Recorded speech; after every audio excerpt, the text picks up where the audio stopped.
So what if I told you that your high school language textbook is actively fighting against how your brain actually wants to learn? Right, which sounds like a bold claim. It does. But what if the secret to fluency wasn't found in some sterile classroom, but rather hidden inside the dark, complex, apocalyptic lore of a 2014 Japanese anime? It definitely goes against everything we're taught about productivity, that's for sure. Exactly. I mean, we are so conditioned to think of binge watching television as the ultimate guilty pleasure. You sit there at midnight, you're watching the countdown timer roll right into the next episode, and you're telling yourself, I should be sleeping. We're doing something productive. Right. But today, we are going to dismantle that guilt completely. Because we tend to operate under this really rigid binary where passive entertainment is somehow the enemy of active learning. Which is just not true. No, the reality is far more nuanced, especially when we look at the cognitive mechanics of how we consume specific types of media. So, our mission for this deep dive is to explore the hidden depths of anime. We're viewing it not just as a cultural phenomenon, but as this incredibly dense narrative format and, frankly, a scientifically validated educational tool. And we have a great stack of sources to back this up. We really do. First, we have a really comprehensive CBR breakdown. It analyzes the massive differences between the classic 90s anime Sailor Moon and its newer, much more manga-accurate counterpart, Sailor Moon Crystal. Which is a fascinating comparison just on a narrative level. Totally. And we are pairing that narrative analysis with two academic papers. One was published in novelty journals and another from multi-journals publishing. Both of these papers explicitly study the effects of anime-inspired English learning. Or AIEL, as they call it. On second language learners. Pulling narrative criticism together with cognitive science provides a really unique lens here. It really does. Because on one side, we track the evolution of mature storytelling within a legendary franchise. And then on the other, we analyze the hard data, detailing how the human brain processes that dense, subtitled media to actively acquire language. Okay, so let's unpack this. And let's start with the ultimate case study in media consumption, which is Sailor Moon. Oh, absolutely. A titan of pop culture. Seriously, millions of people hold immense nostalgia for the 90s animated series. But the CBR article highlights a really stark contrast between that nostalgic 90s version and Sailor Moon Crystal, which debuted back in 2014. Crystal is fiercely loyal to Naoko Takeuchi's original manga. Right, and the structural differences between the two are staggering. I mean, just looking at the pacing, the 90s version padded its first season with 46 episodes. That's a lot of runtime to fill. It is. They filled it with Monster of the Week battles and all this slapstick comedy aimed directly at young kids. But Crystal tells that exact same overarching story in just 14 episodes. Wow, so a much tighter narrative. Yeah, it is lean, it is dark, and it does not pull its punches. It's kind of like comparing a Saturday morning cartoon edit where everything is super bright and bubbly. Right, to like an HBO prestige drama cut. Exactly. Mature, focused, and occasionally really heartbreaking. Well, the pressures of localization and syndication entirely dictated that original 90s structure. How so? When an intellectual property is adapted for international television, especially decades ago, the primary goal is just securing a daily, after-school time slot. Okay, so they need it to be kid-friendly. Exactly. To fit that demographic, the darker, more mature themes inherent in the source material are systematically stripped away. Or they're just heavily censored. Right. The medium was basically molded to fit the assumptions of the network rather than the actual vision of the creator. And that censorship altered the fundamental DNA of the story, especially regarding LGBTQ representation. Oh, the localization changes there were infamous. Yeah, the 90s English dub famously turned lovers Sailor Neptune and Sailor Uranus into cousins. Which created a dynamic that was, frankly, incredibly confusing for anyone watching. Super confusing. And they also completely rewrote the Sailor Starlights. In the 90s anime, the Starlights were made biologically male in their civilian forms, and then biologically female when they transformed into guardians. And that specific alteration reportedly deeply frustrated Naoko Takeuchi. I can imagine. Yeah, because she had established a very specific lore rule for her universe, which is that only women can be Sailor Guardians. Right. So changing their biological sex for the sake of a transformation gimmick broke the internal logic of her world. But Crystal strips all of that network interference away, right? It restores the canon elements. It does. The Starlights are presented correctly as women who are simply disguising themselves as men while on Earth. Which makes so much more sense. Exactly. And furthermore, the newer adaptation explicitly confirms Haruka's Sailor Uranus as bigender or non-binary. Oh, wow. Yeah, there's this beautiful, quiet moment where Usagi asks about her identity, and Haruka calmly explains that it doesn't matter if she is a man or a woman. That is so ahead of its time. It really is. What's fascinating here is that by removing the goofy filler and the censorship, Crystal reveals a story that deals with apocalyptic destruction, inevitable destiny, and profound sacrifice. Right, like we see the emotional weight of that restored vision vividly in characters like Sailor Pluto. Her impact on the narrative in the 90s anime was significantly minimized. Yeah, but in Crystal and the original manga, her arc is absolutely devastating. She is the solitary guardian of the space-time door, basically doomed to an eternity of isolation. Until she forms a deeply moving bond with Usagi's daughter, Chibiusa. Right. And later in the story, Chibiusa is magically corrupted into a dark persona known as Black Lady. So to save the universe from the antagonist Prince Demande, Pluto uses her forbidden time stop ability. And the cost of using that power is her own life. Exactly. Dying to freeze time is the catalyst that finally breaks Chibiusa out of her corruption. I mean, it is a complex, emotionally punishing narrative beat. It really trusts the audience to grapple with grief. It does. And to truly appreciate the depth of anime narratives, which becomes super vital when we get to the cognitive science stuff in a minute, we have to look at how Crystal restores agency to its entire cast. Because the 90s version really watered down the supporting characters. It did. It turned them into basically just a backup crew for Sailor Moon. But in the original vision, they possess staggering power and agency. Like Sailor Venus. Yes. She isn't just another team member. She is the true leader of the Inner Guardians and wields the sacred sword of the Silver Crystal. And Tuxedo Mask actually does something too. Right. He isn't just showing up, throwing a single rose, giving a motivational speech, and vanishing into the night. In Crystal, he executes a devastating, manga-accurate energy attack called Tuxedo the Smoking Bomber. Which is such a great name for an attack. It is. And the lore even dives deep into the ancient past, revealing that the Inner Guardians had tragic romances during the Silver Millennium with the Shitinu. Those are the four generals of the Dark Kingdom, right? Exactly. It adds incredible narrative depth. And the original adaptation completely bypassed that layer of complexity. Early localizations routinely operated on the assumption that younger audiences needed constant, surface-level interpersonal conflict to stay engaged. So they just relied on manufactured drama. Exactly. The handling of Usagi and Mamoru's romance in the 90s is the perfect example of that. They aged Mamoru up to 17, meaning he is a functional adult, possibly a college student, while Usagi is a 14-year-old middle schooler. Which is very uncomfortable by today's standards. Very. And then the writers had him randomly break up with her because of some vague, ominous vision. Just to create that manufactured tension. Right. But Crystal keeps the manga ages. He's 16, she's 14.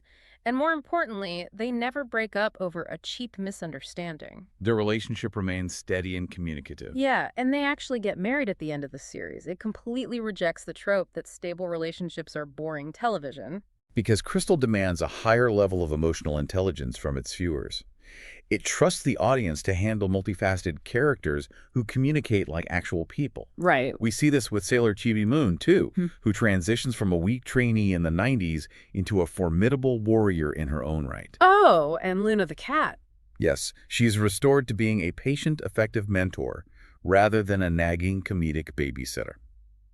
The narrative asks the viewer to hold multiple complex emotional and historical threads in their mind simultaneously. Okay, wait. I have to push back right here. Sure, go for it. You are painting a picture of an incredibly dense show. I mean, we are tracking time-traveling guardians, bigender characters, sacred swords, apocalyptic sacrifices, and past life tragedies spanning millennia. It's a lot to keep track of. Right. So doesn't that massive cognitive load make it harder to learn anything else? If my brain is burning processing power just trying to remember who wields the sword of the Silver Crystal and who is corrupted by the Dark Kingdom, how on earth do I have the mental bandwidth to absorb foreign language syntax at the same time? It seems like it would be overwhelming. It really does. It seems like learning requires focus, and this show requires all of your attention just to follow the plot. That is the intuitive assumption, absolutely. Right. But the data from the Novelty Journal study proves the exact opposite is true. Wait, really? Yes, the complexity of the narrative is actually the engine driving the language acquisition. Let's look at the methodology. Okay, break it down for me. So researchers in the Philippines conducted a study involving 90 grade 8 English as a second language learners. Their goal was to measure how these students best developed syntactic complexity. Which is their ability to build and comprehend intricate sentence structures. Right? Exactly, that and vocabulary. So they divided these 90 students into 3 separate groups of 30. A classic control and variable setup. Precisely. Group 1 served as the control, utilizing traditional, conventional learning modules. So textbook stuff. Right. Group 2 was integrated with English-dubbed anime, meaning they heard the English audio but had no text to read. And Group 3 watched English-subtitled anime. So they heard the original Japanese audio while reading the English text. But how do you objectively measure if someone is learning grammar from an anime versus a textbook without just, relying on self-reporting? It was a very rigorous setup. Yeah. The researchers subjected the students to pre- and post-composition writing to measure actual output alongside a series of closed tests. Closed tests, what are those? They hit the students with paragraphs of text where specific critical words were removed. The students had to fill in the blanks relying entirely on the context of the surrounding sentence and their structural knowledge of the language. Oh, wow. So it forces the brain to prove it understands the syntax, not just the vocabulary. Exactly. And the statistical breakdown of those closed tests is just staggering. It really is. The researchers ran the results through a Kruskal-Wallis test, which is a statistical analysis used to compare 3 or more independent groups. The gap between the students who used traditional modules and the students who watched subtitled anime wasn't just a slight edge. It was a statistical landslide. A complete blowout. The data practically broke the scale, proving beyond any doubt that the subtitled anime group achieved significantly higher learning gains in both vocabulary and syntactic complexity. That's incredible. They comprehensively outperformed kids who were doing nothing but focused textbook study, as well as the kids who were just listening to the English dub. So the students reading subtitles while watching intense, complex narratives completely annihilated the control group. They did. If we connect this to the bigger picture, it shows that watching anime with subtitles actively underpins new media literacies. Which brings me back to my question, why? Why does sitting down to watch a 14-episode prestige cut of Sailormoon Crystal with subtitles actively outperform dedicated, traditional classroom instruction materials? Well, the sources outline 2 major psychological and educational theories that explain this mechanism perfectly. Okay, let's hear them. The first is dual coding theory, pioneered by Alan Pivio. This theory posits that human cognition utilizes 2 distinct parallel processing systems. One is dedicated to visual information, and another is dedicated to verbal information. And here's where it gets really interesting, right? Because the theory argues that if you can engage both of those channels at the exact same time, your memory retention skyrockets. Exactly. When you are watching a subtitled episode of Crystal, you aren't just reading words printed on a static page. Right. You are activating multiple cognitive pathways. Let's apply dual coding to that devastating Sailor Pluto scene we discussed earlier. Oh, the time stop scene. Yes. The viewer sees the visual trauma of the apocalypse and the physical toll the time stop takes on Pluto. Simultaneously, they hear the raw, authentic emotion and desperation in the Japanese voice acting. And while processing those intense visual and auditory cues, they are reading the English text. Precisely. The brain anchors the new English vocabulary and syntax directly to the emotional and visual shock of the scene. The word isn't just a collection of letters. It is permanently tied to the visual memory of Pluto's sacrifice. So you are essentially tricking your brain into locking the vocabulary in from 3 different angles at once. Exactly. That makes complete sense. But there is a second equally important theory at play here from Stephen Krashen, right? The affective filter hypothesis. Yes, Krashen's research centers on the psychological barriers to learning.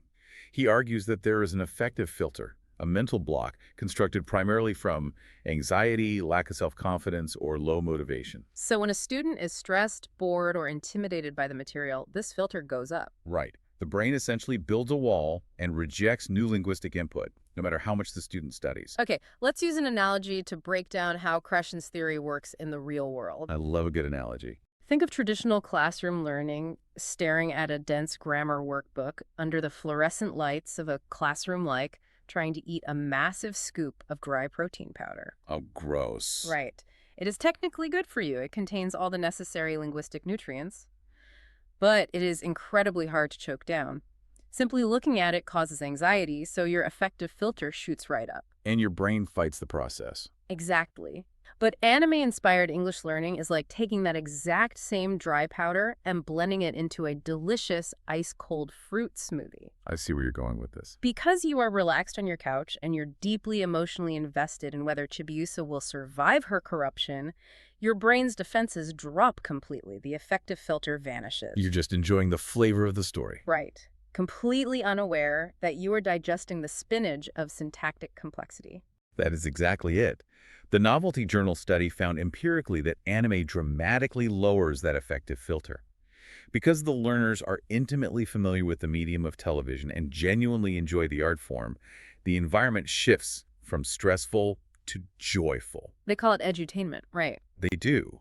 When the anxiety barrier falls, it clears the path for subconscious language acquisition. So the students aren't trying to memorize a list of vocabulary words for a quiz. They're desperately reading the subtitles because they need to know what happens to Sailor Venus. That intense narrative desire drives the learning. They are being exposed to authentic, real-life, interactive vocabularies and a natural flow of expressions that simply do not exist in sterile, artificial textbook dialogue. It's so organic. Furthermore, the multi-journal source highlights that this process builds crucial intercultural competence. Oh, man, intercultural competence is such a vital piece of this. It really is. Because when you watch a dubbed version of a show, the localization team often scrubs the cultural context away to make it more palatable for a Western audience. Right. They change the jokes, they alter the societal norms. And as we saw with the 90s Sailor Moon, they even censor the LGBTQ representation to fit different cultural sensibilities. But by relying on subtitles and the original audio track, the viewer absorbs the specific values, traditions, and societal norms of Japanese culture directly. You're getting the unfiltered experience. Exactly. You learn the cultural weight behind the words, observing how respect, hierarchy, and emotion are conveyed in an entirely different society.